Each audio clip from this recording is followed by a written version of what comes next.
This episode of FilmRiot is brought to you by Domain.com. Today on FilmRiot, we get ghostly, because ghosts.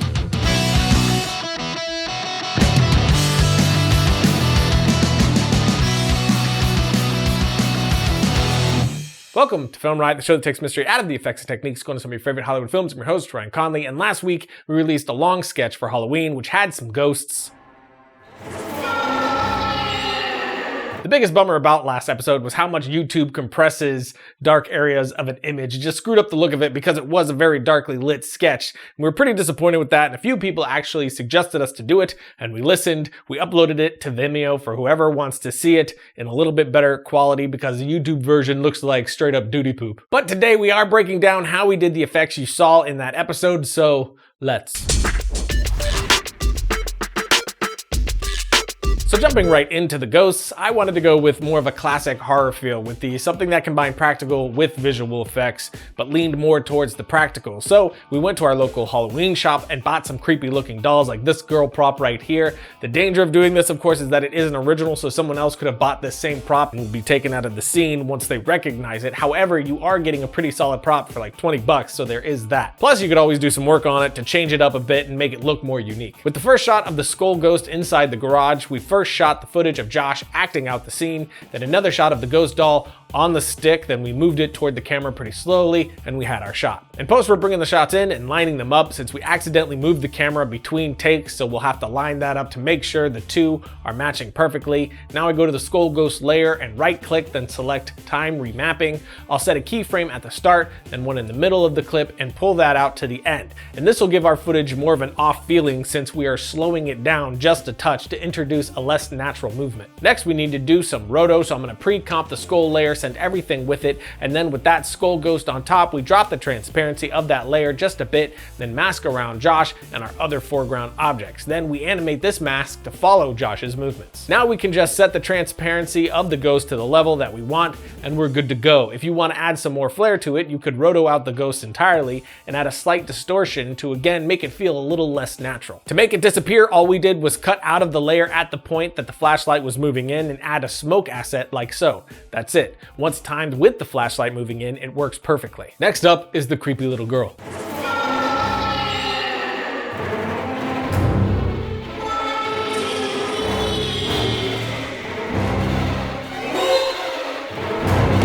This one was basically the same idea as the last, but what made it work so well was its interaction with the light in the room. As she moves forward, the light reveals her, which was pretty creepy to me. There were two big differences from the last to this shot. First was that I used a fan to kick the fabric around on the doll just a bit, and second was that I shot at 60i on my C100 Mark I so that I could slow the footage in post. It's easy enough to do. You just shoot at 60i, then create a 23.97 sequence, drop in your 60i shot, and drop the speed to about 40, and you're done. It's not ideal, but it is a way to rig it to actually get some okay slow motion out of the C100 Mark I. The big downside to this is that you're getting half the resolution because you are shooting 60i instead of 60p. So I shot hers at 60i and then took it down to 24 to shoot Josh's to make sure we were getting all the resolution for his take. But for the doll shot, I was just holding it by the strings and moving it forward. I shot Josh's performance first, which I had the camera moving a touch for, then I locked down the camera for the ghost performance. Now inside After Effects, I have this little girl layer on top, which she's already slowed down because we did that in Premiere.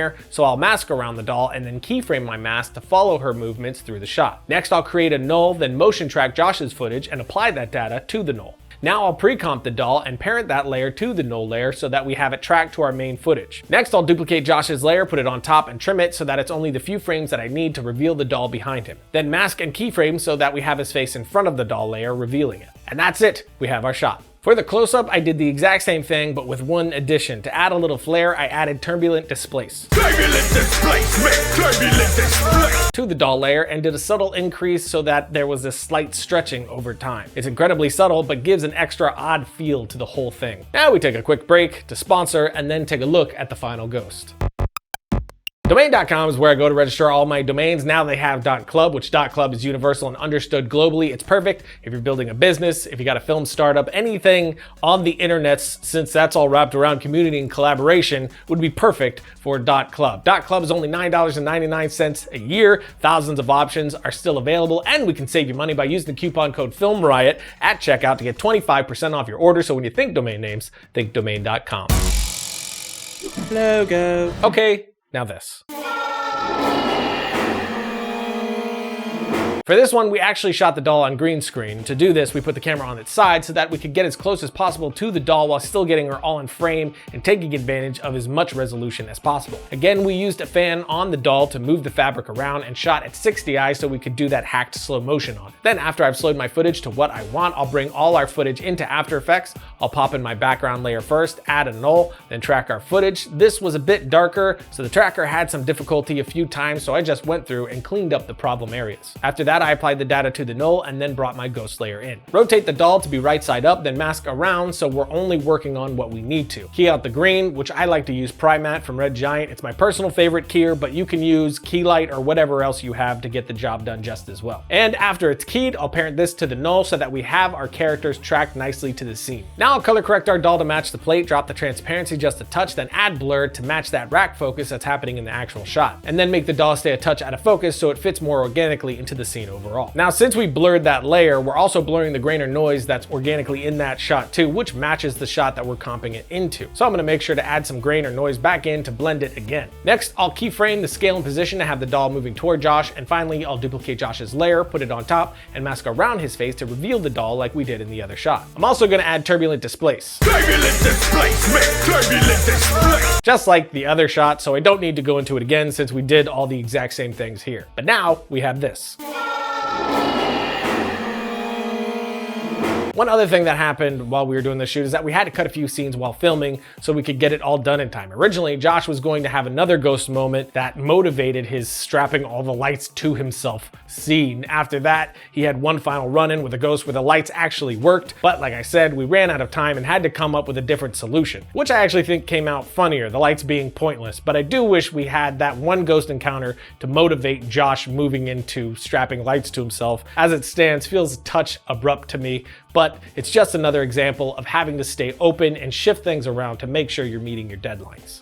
Logo. Anyway, that's it for today. Like I told you before, all the music we used for this sketch that we did last week was from our new horror music pack, which you can find right here. And our Black Friday and Cyber Monday sale is almost here again. Every year we do these massive sales. This year it's gonna be even more crazy. We're gonna have huge sales all day on Black Friday, like 80% off of digital downloads. There's just gonna be madness and some epic sales on Cyber Monday as well. Plus we have a few new products on the way, like Writing 101 tutorial from Seth Worley and a Hits and Risers pack. So make sure you put those sale days on your radar or your calendar or whatever. But that's it, and I'll see you guys next week when I travel across the West with a broken leg to save my wife. You're a son of a bee, you know that?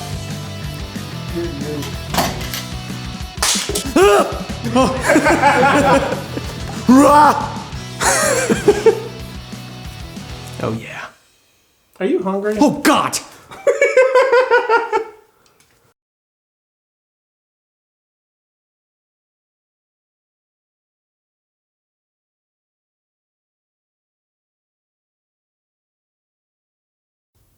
Bah. Bah, taka, taka. It's good for you, you know.